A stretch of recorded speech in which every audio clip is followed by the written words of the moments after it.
بسم الله الرحمن الرحيم إذا السماء انشقت وأذنت لربها وحقت وإذا الأرض مدت وألقت ما فيها وتخلت وأذنت لربها وحقت يا أيها الإنسان إنك كادح إلى ربك كدحا فملاقيه فأما من أوتي كتابه بيمينه فسوف يحاسب حسابا يسيرا وينقلب إلى أهله مسرورا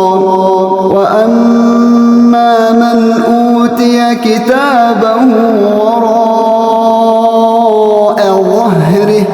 فسوف يدعو ثبورا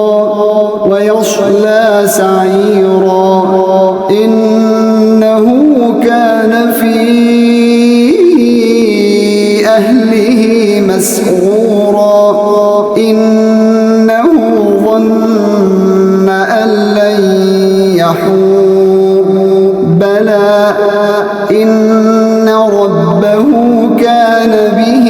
بصيرا فلا أقسم بالشفق والليل وما وسق والقمر إذا اتسق لتركبن طبقا عن طبق فما لهم لا يؤمنون وإذا قرئ عليهم القرآن لا يسجدون